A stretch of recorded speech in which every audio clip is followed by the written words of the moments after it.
Hello everyone, welcome back in Commerce Classes by Ridhima Mishra.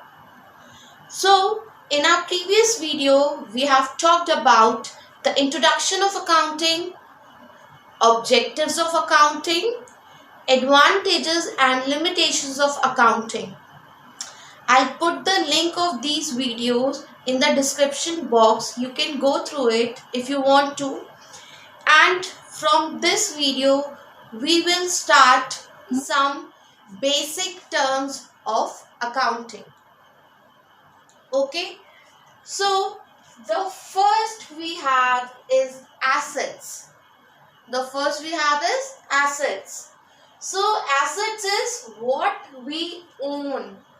What we own means क्या हमारे पास है, क्या चीज अभी हमारे पास है जो हमारी है, नॉट हमारी है but what we have, what we own.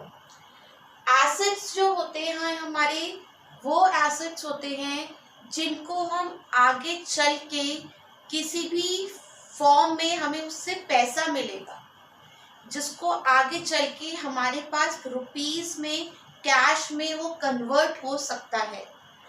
Those we called assets. Okay, what we own, हमारे पास अगर कोई चीज है वो हमारी कब है, जब उससे हमें आगे जाके हम कभी उससे चाहे तो हम उससे पैसे ले सकते हैं. Okay, suppose if we have a phone, this is belongs to me, this is what we own, what I own. So इस फोन को अगर मैं चाहूँ तो कल जाके उसे मार्केट में बेच के उससे पैसे ले सकती हूँ. सो वो फोन क्या है, मेरा एसेट है. Okay, so assets is what we own, जो हमारे पास है, जिससे हम फ्यूचर में पैसे बना सकते हैं,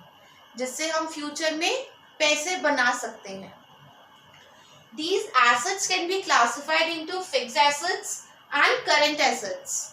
Okay, so what is fixed assets? Fixed assets जो होते हैं आपके, वो आपके बिजनेस को रन करने में हेल्प करते हैं.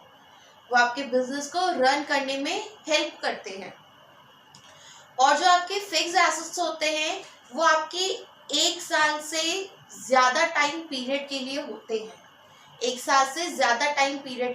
होते हैं. सो फिक्स एसेट्स आपके हो गए, जैसे आपने अपने बिजनेस के लिए एक बिल्डिंग खरीदी है. सो ऐसा तो है नहीं कि आप उस बिल्डिंग में 1 साल बिजनेस चलाओगे, आफ्टर दैट आप उस बिल्डिंग को चेंज कर दोगे. No, that building will remain with you more than a year. Okay, so that building will be considered as fixed assets because that building is helping you in running your business.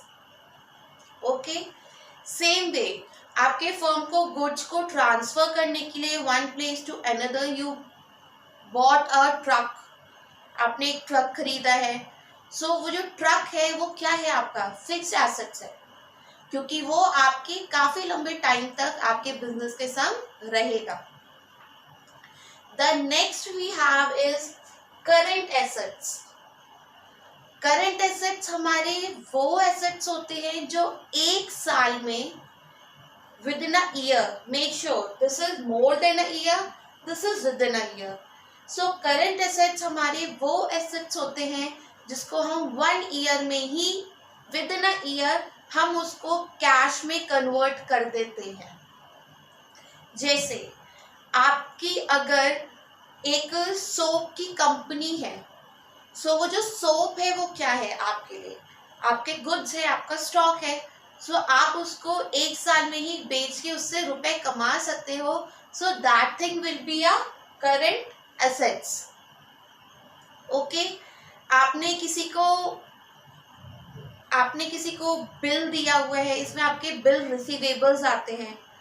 Bill receivables क्या होते हैं, हम किसी को जब उधार में कुछ सामान देते हैं तो उससे हमें एक बिल रिसीव होता है जो हमको विद इन अ टाइम, वो होता है एक सबूत जैसा कह सकते हैं कि वो हमें विद इन अ टाइम वो पेमेंट जो है वो हमें दे देगा. That is bill receivables. So वो भी जो है वो हमारा करंट एसेट्स होगा, क्योंकि वो भी हमारा विद इन अ ईयर जो होता है वो क्लियर हो जाता है. Okay, with in a year means होता है with in a accounting year. जिस डेट से जिस डेट तक हमारा अकाउंटिंग ईयर होता है उसी डेट में वो हमारा क्लियर हो जाना चाहिए। And assets can also be classified into tangible assets and intangible assets. Tangible are the things which we can touch and feel. Tangible are the things which we can touch.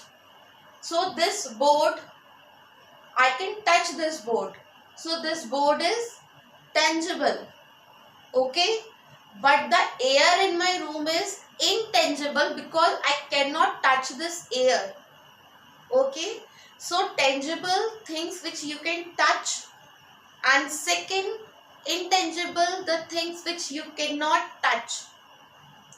So the next assets can be classified into tangible assets and intangible assets.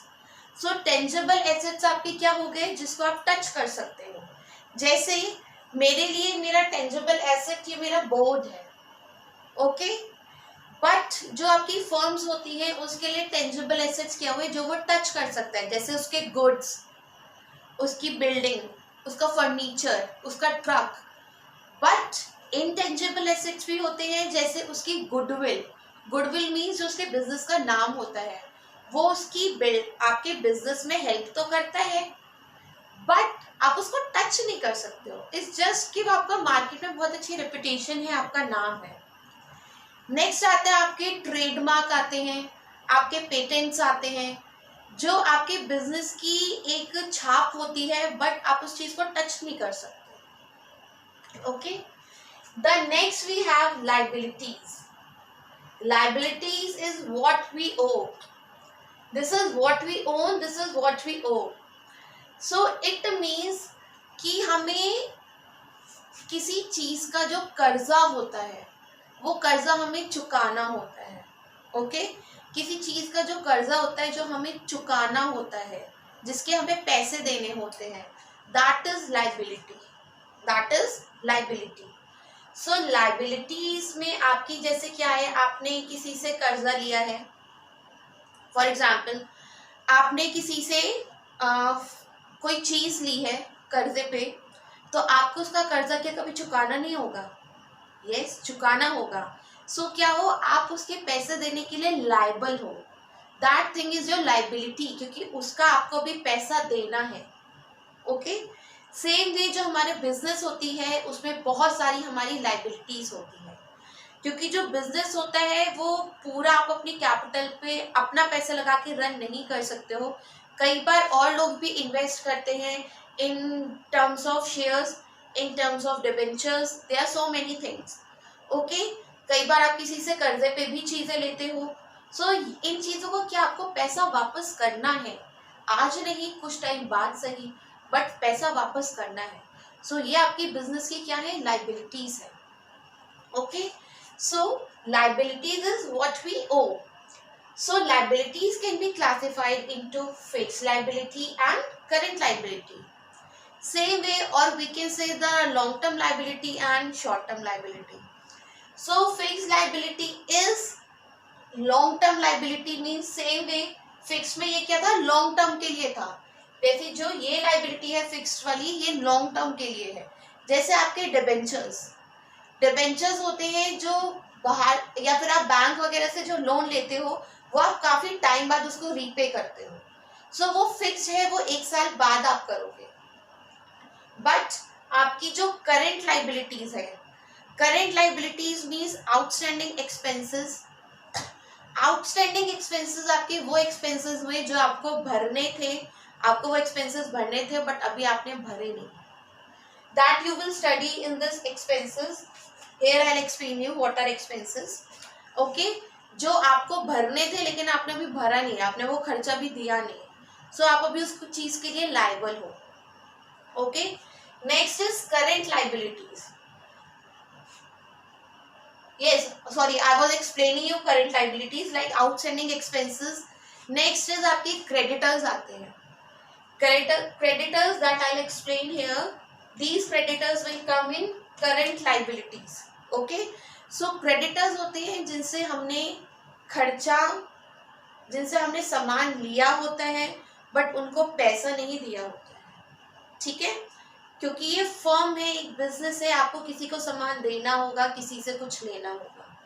सो जिनसे हमने goods ले लिए हैं but उनको दिया कुछ नहीं है, so those are the creditors. Okay, next we have is expenses. So what are expenses? जो भी आपकी जो कंपनी है, जो भी वो गुड्स सोल्ड करती है, जो आप सेल करते हो, जो आप गुड्स बेचते हो, ठीक है, उस बेचने के प्रोसेस में जो भी खर्चे होते हैं हमारे, उनको हम बोलते हैं एक्सपेंसेस। उनको हम क्या बोलते हैं? एक्सपेंसेस। सपोज मेरी एक फोन की कंपनी है, ठीक है, मैंने उस फोन को बनाया। अब उस फोन को आपको कैसे पता चलेगा कि मेरी उस चीज की कंपनी है? क्योंकि मैं उसमें क्या करूंगी? एडवर्टीजमेंट करूंगी, हर जगह अपने बैनर्स लगवाऊंगी या टीवी पे दिखाऊंगी, रेडियो पे दिखाऊंगी, कि अपने एडवर्टीजमेंट कराऊंगी। जैसे आप देखते हो आपके सैमसंग के एड्स आ रहे हैं, तो वो क्या कर रहे हैं? एडवर्टीजमेंट पे एक्सपेंसेस कर रहे हैं, एडवर्टीजमेंट पे अपना पैसा खर्च कर रहे हैं। तो वो जो एडवर्टीजमेंट पे भी क्या हो रहा है? उनका प्रोडक्ट को बेचने के लिए खर्चा हो रहा है। सो वो एडवर्टीजमेंट का पैसा भी क्या है? हमारा एक्सपेंसेस है। ओके, जो भी हमारा खर्चा हमारा गुड्स को बेचने के लिए होता है, चाहे उसके प्रमोशन के लिए हो या उसको एक जगह से दूसरी जगह ट्रांसफर करने के लिए हो, वो सारी चीज हमारी एक्सपेंसेस होती है। Okay, next is revenue. Revenue हमारी क्या होती है? जब आपने एक्सपेंसेस किए, आपने उस चीज को बेचने के लिए किया। अब मेरा जो फोन है वो मेरे को अब बेचना है, वो मैंने 15,000 का फोन बेचा, ठीक है। सो वो 15,000 क्या है? वो 15,000 मेरा कंपनी का रेवेन्यू है, ठीक है। वो 15,000 मेरी कंपनी के क्या है? रेवेन्यू है। सी सपोज एक्सपेंसेस मेरे फोन का ओवरऑल मेरे को वो बनाने में, एडवर्टीजमेंट में, उसको ट्रांसफर करने में पूरा खर्चा, जस्ट इमेजिन वो आया है हमारा 10,000 का, ठीक है। हम मान लेते हैं हमारे एक्सपेंसेस आए हैं 10,000 के एक फोन में। ओके, एंड जब मैंने उस फोन को मार्केट में बेचा तो वो कितने का बिका? वो बिका है हमारा 15,000 का, वो बिका है हमारा 15,000 का। Okay, so these 10,000 is expenses and this 15,000 is revenue, जो मुझे एक फोन बेच के मिला है, ठीक है। सो रेवेन्यू क्या होता है? जितने पे भी हम अपने गुड्स को बेचते हैं, सो वो होता है 15,000, जो है वो हमारा क्या है? रेवेन्यू होता है, ठीक है। Next is income. अब मेरा फोन था 10,000 का, मैंने उसको बेच दिया 15,000 में। सो ये जो 5,000 है, जो आपके ये जो रेवेन्यू था मेरा 15,000 माइनस एक्सपेंसेस, एक्सपेंसेस मेरे कितने थे? 10,000। सो ये रहे 10,000। अब ये देखिए, जब मैंने 15,000 में बेचा और खर्चा उसका 10,000 था, तो ये 5,000 क्या है? ये मेरी इनकम है। ये क्या है? मेरी इनकम है। सो ये 5,000 क्या है? मेरी इनकम। ओके, सो जो हमारा एक्सपेंसेस थे वो थे 10,000, जो रेवेन्यू थी जिसमें हमने बेचा वो था 15,000, और जो हमें इनकम हुई, इनकम क्या हुई? जो मेरा खर्चा था उसके बाद जो मैंने बेचा, तो जो बेचने में से जो मेरा खर्चा निकाल देंगे, तो जो बीच का सेक्शन बचेगा, दैट इज माय इनकम, वो मेरी इनकम हुई। Okay, next we have debtors. Debtors क्या होते हैं हमारे? डेटर्स वो होते हैं जिनको हम उधार में सामान देते हैं। ओके, अगर आपकी फर्म है तो आप ये मानिए कि आपका उधार देना लेना चलता ही रहेगा। सो डेटर्स क्या हुए? जिनको हम उधार में अपना सामान बेचते हैं, अपने गुड्स बेचते हैं। ओके, ये होते हैं हमारे डेटर्स। और डेटर्स वो हमारे तब तक रहेंगे जब तक वो हमें उस सामान का पूरा पेमेंट नहीं दे देंगे, पूरा पेमेंट, तब तक वो हमारे डेटर्स रहेंगे। अगर मैंने उसको 10,000 का सामान दिया है और उस सेकंड पार्टी ने मुझे 5,000 दे दिए, या उस सेकंड मैंने उस एक पार्टी को 10,000 का सामान दिया, उस पार्टी ने मुझे 6,000 दे दिए, तो वो जो बाकी के 4,000 बचे, जब तक वो मुझे पे नहीं कर देगा वो मेरा डेटर रहेगा। ठीक है, इट्स डेटर। सो डेटर्स हमारे वो होते हैं, it's b silent here. So debtors हमारे वो होते हैं जिनको हम उधार में सामान देते हैं और वो हमको कैश देंगे बाद में। सो ये डेटर्स हमारी किस में आएगा? एसेट्स में आएगा। एसेट्स में क्यों आएगा? क्योंकि फ्यूचर में हमें इनसे पैसा मिलेगा। ठीक है, नेक्स्ट वी हैव क्रेडिटर्स। अब अगर आप किसी को उधार में दोगे कोई सामान, तो आप किसी से लोगे भी उधार में। ओके, हर चीज हम कैश में नहीं ले सकते हैं इन अ फर्म, क्योंकि वहाँ बहुत बड़े बड़े ट्रांजेक्शन्स होते हैं। सो हम किसी से उधार में पैसा लेंगे भी।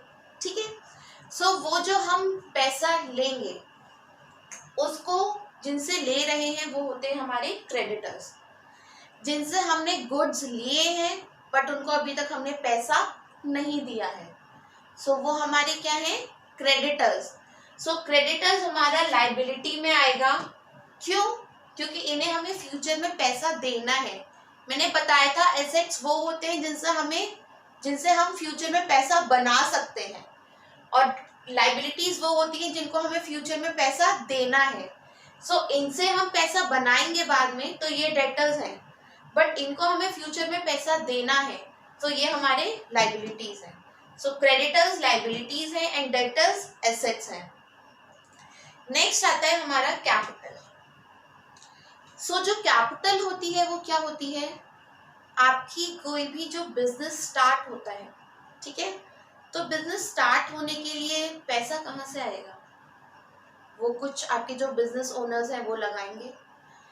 तो वो जो पैसा लगाते हैं उसमें कुछ परसेंट वो प्रॉफिट लेते हैं, तो वो कुछ परसेंट जो भी उनका प्रॉफिट का अपना रेशियो डिसाइड होता है वो किस पे होता है? उनकी कैपिटल पे होता है।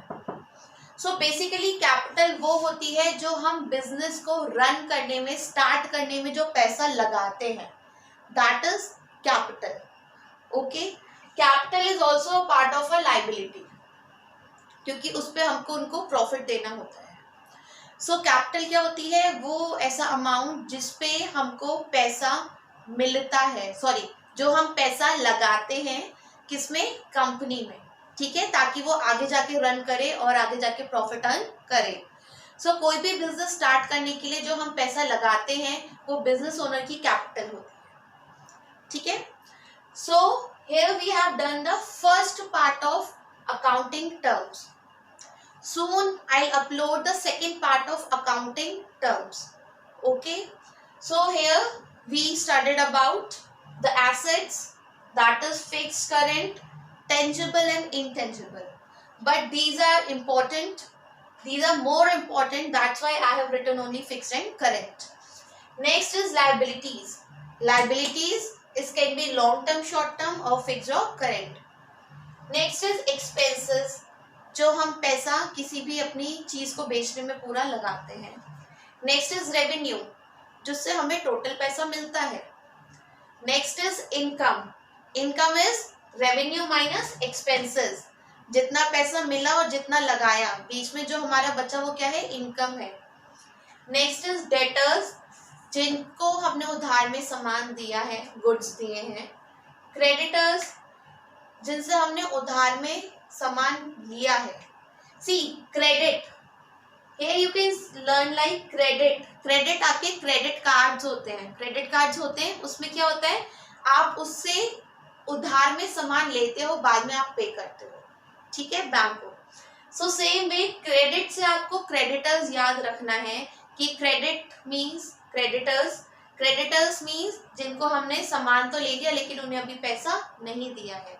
ऐसे ही आप इसको याद करिएगा। ठीक है, नेक्स्ट इज कैपिटल।